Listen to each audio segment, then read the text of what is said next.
Okay, makers times 3.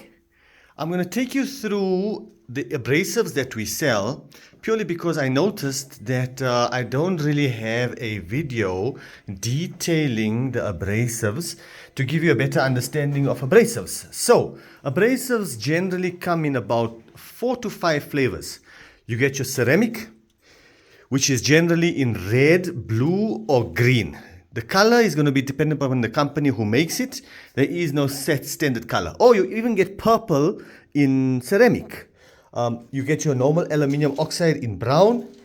You get aluminium oxide as well in yellow by Klingspor. And you also get aluminium oxide in like a gray color from, who is this company again? We sell the paper. RMC. You then get zirconium, which I do not sell purely because the price difference between zirconium, aluminium oxide, and ceramic doesn't make sense. And then you get structured abrasives. Now, structured abrasives are abrasives that are made with a specific structure. As you can see, these are complete blocks. Compare that to the aluminium oxide and your ceramic. Then you've got the Norex in the structured abrasive as well. The structured abrasives are generally all in aluminium oxide. Oh, we then also got your cork belts. I only keep cork in pure cork, so you load it up with the compound and you use a compound on it for your mirror polishing. You've then got your Scotch-Brite or woven, and you've also got silicone, pure silicone carbide. I've got some belts coming in soon for you for polishing applications. Now, you then get backings. The closer to Z, the letter, the alphabet, the stiffer the backing. So this is a Y backing. As you can see, it's a very stiff belt. This is an X backing. It's also a stiff belt. But the Y is stiffer than the X. And then you get an F backing. An F backing is a very soft backing. Next up, we want to talk about grit progression.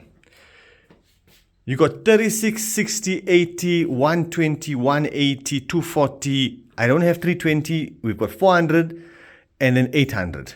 Now, the general consensus in grinding would be the belts and what you're grinding on in terms of if it's a platen or it's a wheel will also determine how your grind finishes. You can start with a 36 or 60, you move up to a 180, 240, 400, and then you can go higher. Now, again, the backing of the belt will also determine the finishing of the belt. The F backing belts are very, very, very soft. F backing belts, very soft.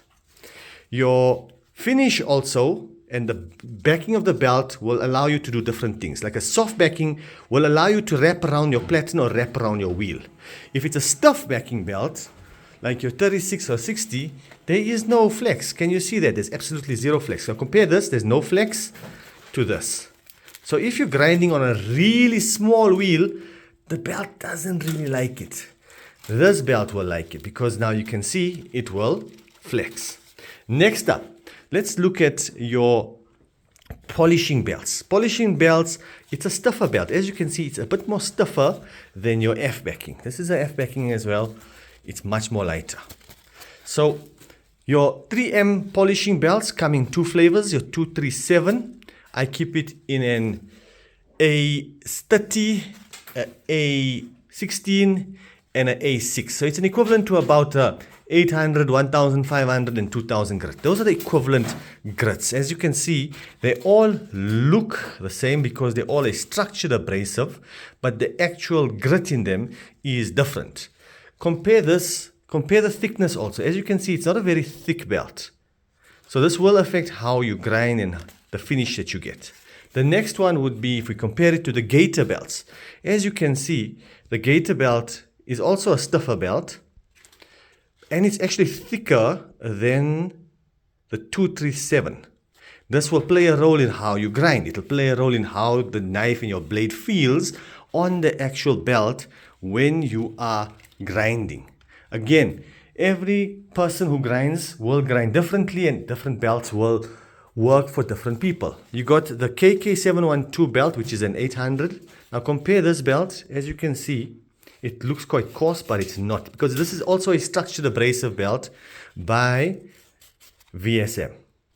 They all look the same, but the grits are actually different. This is a 180, this is a 400, and that is a 800. As you can see, the actual belt is a little bit thicker. If you compare this 800 to the VSM 512 belt, this is a very thin belt. Both are 800 grit, but you need to find what works for you, because I know a maker who only uses these. He says anything else doesn't work for him but these. And I know other makers who use the other belts and it works for them. Next up, we've got the Norton Norex. You've got the X5, the X16, and the X22. Again, equivalent to a 800, 1500, 2000, 2500 grit. Again, they all look the same. They've got different colors though, due to the grit in them, but they're all a little bit thicker and will give you a different finish. Now, the polishing belts, I always recommend you use a slower speed and you go slow because you're polishing. And finally, we've got the Scotch Brides. I've got it in a medium, fine, extra fine, and super fine. Again, the equivalent grits are on the website. They all look the same, but the finishing will be different. And again, this is a very, very thick belt, so you can't expect to get the same results you would on one of the polishing belts with one of these. I really hope this video helps you. Again, my recommendation for steel would be ceramics. I recommend the aluminium oxide belts for your handle materials and your woods, and the polishing belts obviously for all your polishing on your steels. That's it from Z out.